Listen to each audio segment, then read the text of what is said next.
Trace, hili ni onyo. Nilishakwambia kaa mbali na maisha yangu. Nilikuwa nahisi tu kuwa kwenye hili utakuwa unahusika. Sipo hapa ili tumpe ngojera, bali nipo hapa kukupa onyo, iwe mwanzo na mwisho wa mimi na wewe kuzungumza wala kuonana. Na vipi kuhusu mtoto wangu? Sahau kama ulishawahi kuwa na mtoto na mimi. Shukuru, hii sio sawa. Tena sio hivyo tu, unatakiwa uondoke kwenye huu mji kwa usalama wako na ukae kimya. Unaujua mkono wangu ulivyo mrefu,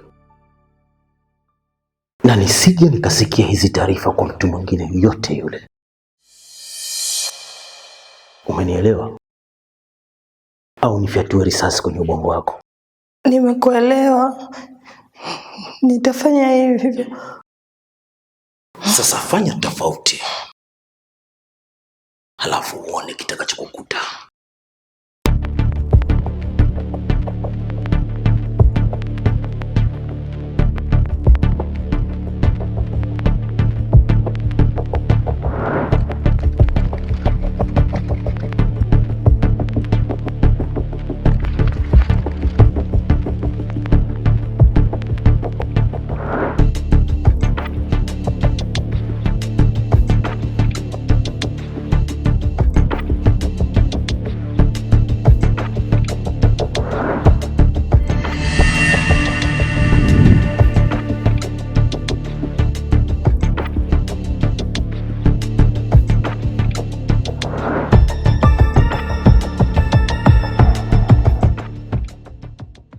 Giza likiingia, nataka mkamtelekeze nje ya mji aondoke zake.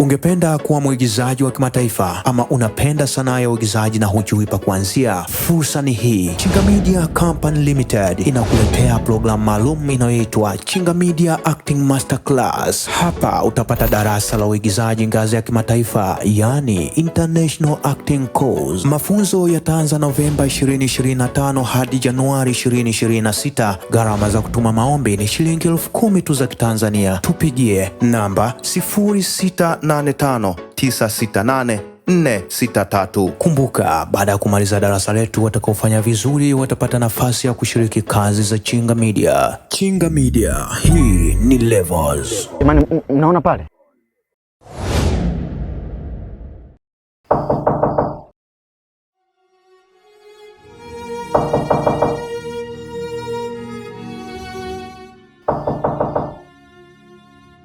Ingia.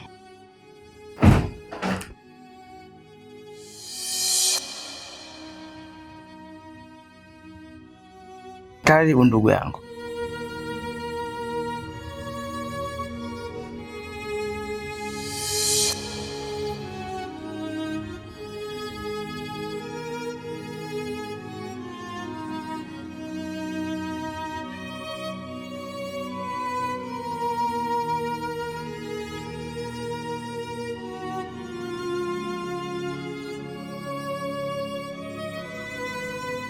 Oe, vipi wazee?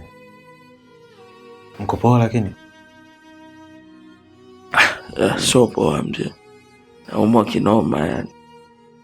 Pole mzee wangu. Nini shida? Homa tu. Pole sana mzee. Vipi lakini umeshaenda hospitali au nikupeleke?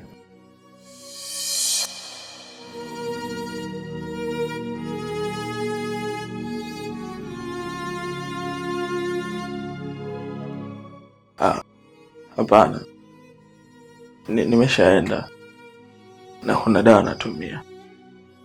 Sawa. Anyway, mmekula? Tumekula hapi mwanangu. Hapa tulipo nje na tuma hatari. Sasa wewe Unajijua kabisa haujala, alafu unatumia pombe kali. Usi utajiua wewe. Mzee, na stress kibao. Yaani hapa nipo najipoza tu. Hapana mzee, so hivyo. Wewe nani amekwambia pombe ni dawa? Anyway,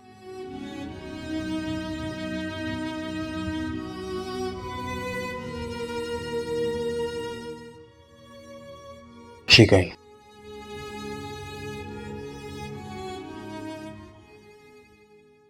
Kachukua chakula hapo ili usisahau kumchukulia na mwenzio.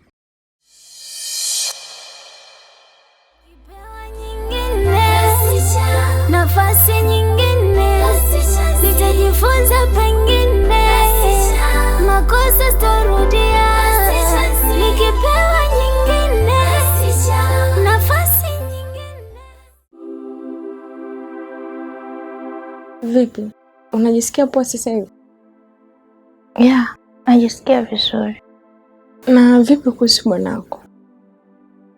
Ndio ameforce kuja. Nitafanyaje sasa? Na yupo njiani. Ila mimi sidhani kama ni maamuzi sahihi ya wewe kuendelea kuwa na ukaribu naye. Kiukweli sasa hivi sielewi kinachoendelea katika maisha yangu. Yaani mambo yako vuru mpaka nahisi kuchanganyikiwa. Mwache tu aje. Sasa wewe, mwanaume kama angekuwa anakupenda kweli, asingekulazimisha kutoa ile mimba. Mbesa rafiki yangu. Hebu kwa muda huu acha tu mambo yaende yanavyokwenda. Alafu mwache aje nimsikilize anachotaka kuniambia ni nini. Haya sawa. Hayo ni maamuzi yako.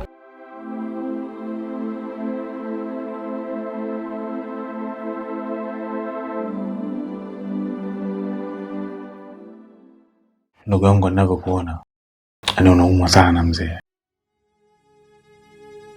Mimi ninachokuomba, wewe ungerudi tu nyumbani ili uweze kupata uangalizi mzuri na familia yako.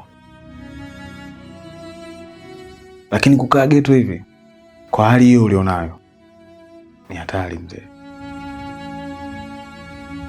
Hata mimi nilikuwa nafikiria hivyo. Yaani hayo ndo maamuzi mazuri na yenye tija kwa mustakabali wa maisha yako. Umenielewa? Sawa kaka.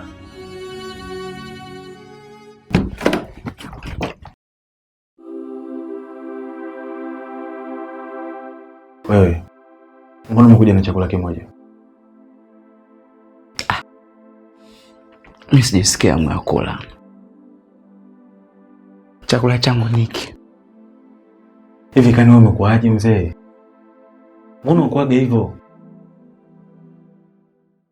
Maisha tu yangu. Hapana, sio hivyo. Sikia, naomba hivyo vichupa. Naomba hivyo vichupa.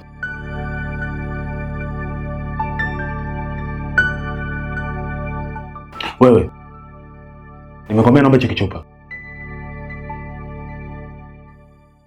Sikia, naomba urudi kuchukua chakula chako. Ndio uje hapa tuelewane.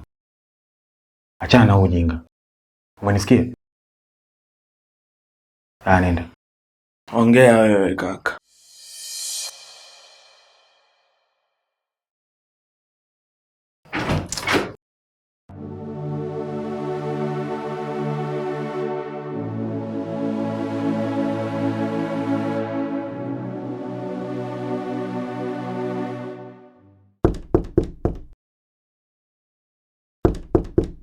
Karibu.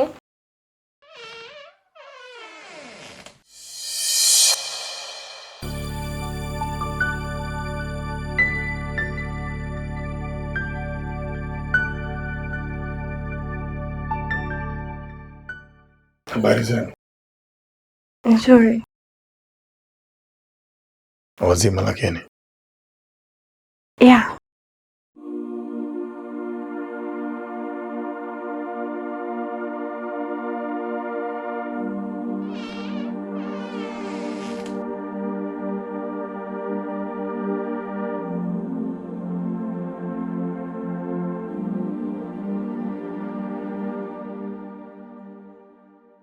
Habari yako baby? Salama. Vipi, unaendeleaje? Kama unavyoniona. Basi acha kulia bebe wangu. Wala si. Umeshafurahi sasa? Maana ulichokuwa unakitaka nimeshakifanya. Lakini mimi sikuwa na maana mbaya bebe. Ila haukuwa wakati sahihi kwa sasa. Yaani kwa umri wako ulionao huo, unaogopa mtoto? Sio kama nilikuwa naogopa. Ila nilikuwa na hofu juu ya utayari wako wewe. Duma, mbona muongo sana? Wewe si ndio uko unanishinikiza nitoe mimba? Ndio, nilikuwa nafanya vile kweli. Kwa sababu nilikuwa naona kabisa wewe hauna utayari wa kuwa mama. Ndivyo nilivyokuambia. Sawa. Naomba nisamehe mpenzi wangu. Ndio maana nimekuja hapa. Tuyazungumze, tuyaweke mambo yakae sawa.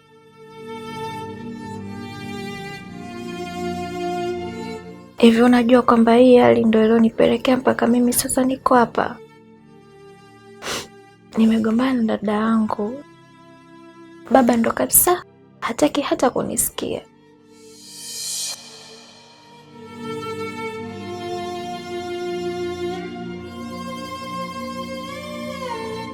Baby, nisamehe. Na ndio maana niko hapa chuo.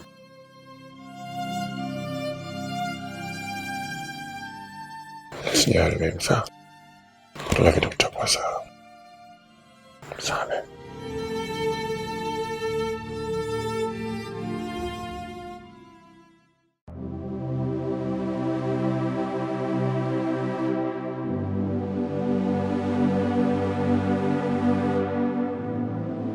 Owe mzee, mimi nataka nikuulize kitu kimoja ndugu yangu. Hivi inawezekana kweli mzee akawa anahusika kwenye tukio la utekaji kwangu? Kabisa. Mimi nina uhakika 100% juu ya hilo swala. Hivi huyu jana nilivyomwambia ukweli alikasirika mpaka ninasa kibao. Hivi unajua kwamba ile siku ambayo amekuja kuniokoa mzee kwenye lile eneo alikuja na yule jambazi ambaye amekuteka wewe pamoja na Nicole? Niamini mimi. Huyu mzee sio anasumbuliwa na nini? Sasa mimi ninachojiuliza, anaweza kuniteka mwenyewe alafu mwisho wa siku anakuja kuniokoa mwenyewe. Hii ina maana gani? Niamini mimi nakwambia. Huyu mzee atakuwa na siri nyingi na faida anazozipata anazijua mwenyewe.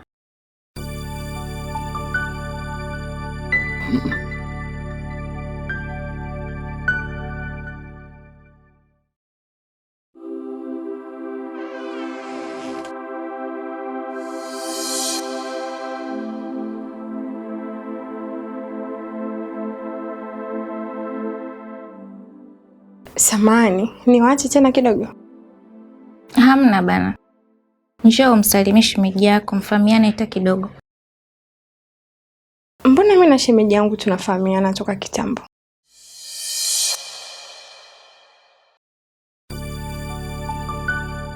Mnafahamiana kivipi? Hivi kumbe mimi na wewe tunafahamiana eh?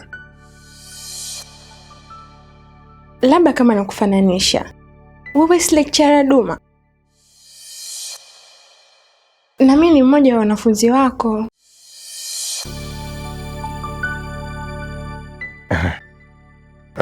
Hivi kumbe na wewe ni mwanafunzi wangu. Unajua pale chuo nafundisha wanafunzi wengi sana. Na siwezi kuwakumbuka wote. Hivi kumbe wewe ni lecturer? Yeah. Na mbona hujawahi kuniambia?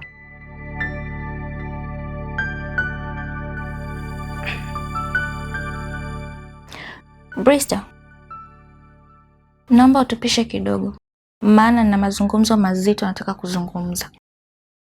Haya, sawa.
Nyie vipi? Mbona mnaniangalia hivyo? Kwa tatizo? Baba. Kwanza niseme samahani sana kama nitakuvunjia heshima kwa ambayo unaenda kuongea. Hivi Daddy, haya matukio ambayo unayofanya zidi yetu, wewe unapata faida gani? Ama ni kitu gani ambacho wewe unanufaika nacho? Ni matukio gani mnayozungumzia? Mbona sielewi? Si haya matukio ya kututeka? Kisha unajifanya sijui unakuja kutuokoa? Baba. Mimi nataka kujua kitu kimoja kutoka kwako. Hivi ni kwa nini uliweza kuniteka, alafu baadaye ukaja ukaniokoa? Mbaya zaidi, umekuja na mtu yule yule ambaye amemteka Chike. Raji mwanangu, kwanza mimi sijawahi kumteka mwanangu yoyote yule. Ila wewe unawateka watoto wengine, si ndio?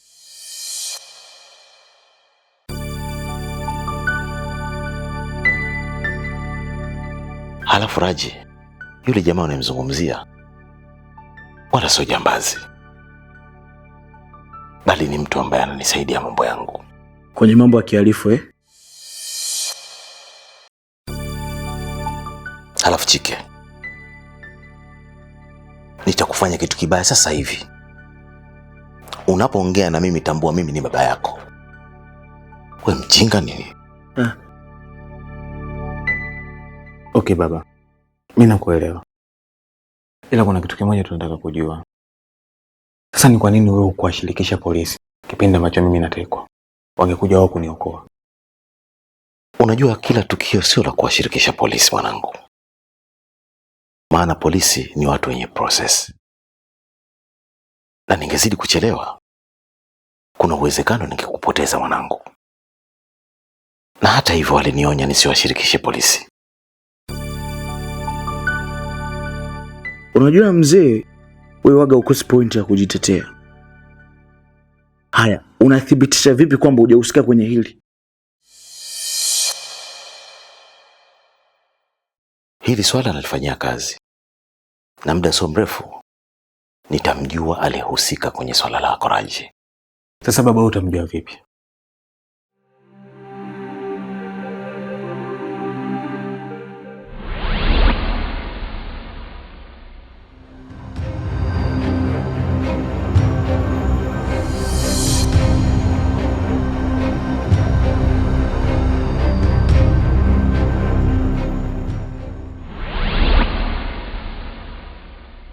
Simu ya yule jambazi ipo ndani. Na mngojea mtu wangu wa IT alisafiri mara moja. Wiki hii atakuwa hapa Tanzania.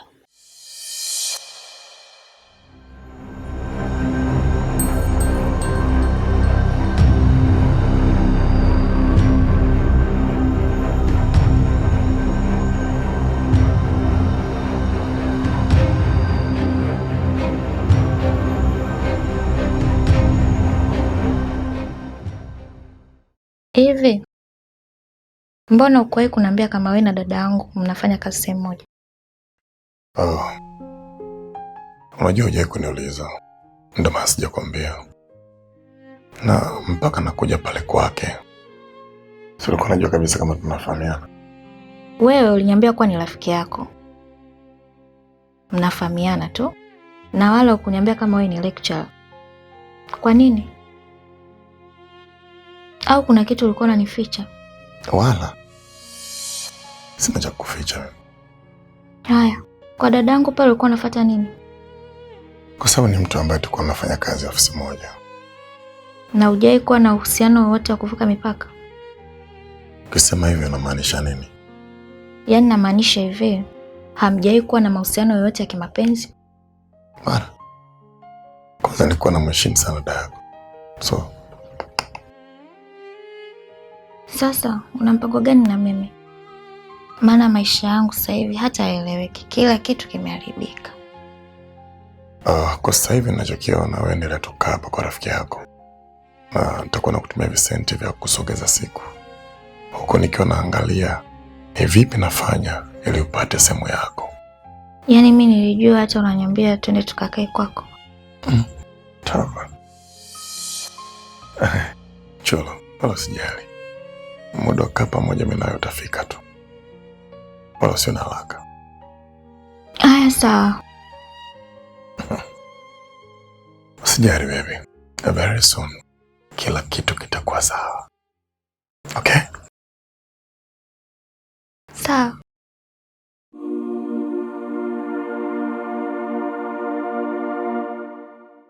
Kwa hiyo baba, unataka kunihakikishia kuwa kwenye hili wewe hauhusiki, si ndio? Wala usijali, soon nitampata mhusika aliyehusika na huo mpango wote. Nitamwadabisha vizuri sana mpaka ajue rangi yangu halisi. Kwa hiyo mzee, ina maana simu uko nayo kati ya mmoja wa watu waliomteka Raji? Ipo, na ni lazima nimpate huyo mhusika.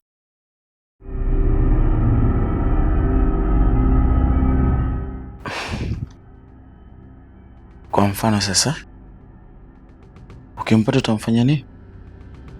Sitamwangalia usoni. Ni kama unapotaka kumuua nyani, ndicho kitakachomkuta.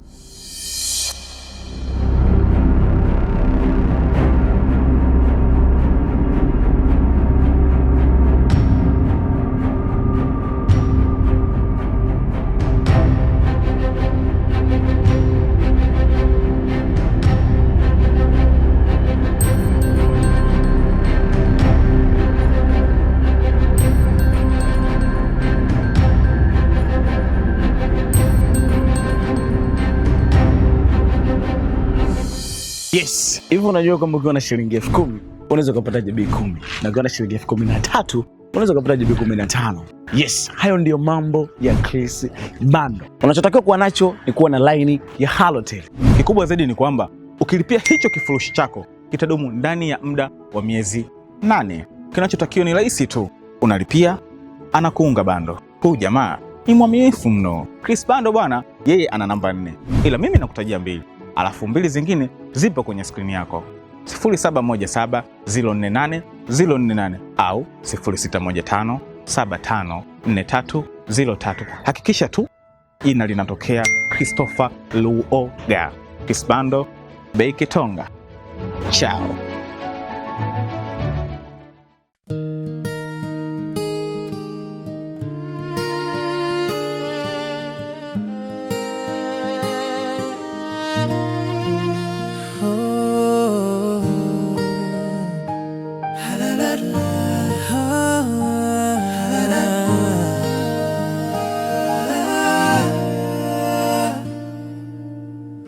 Nimebeba mzigo mzito, moyo wangu unalia.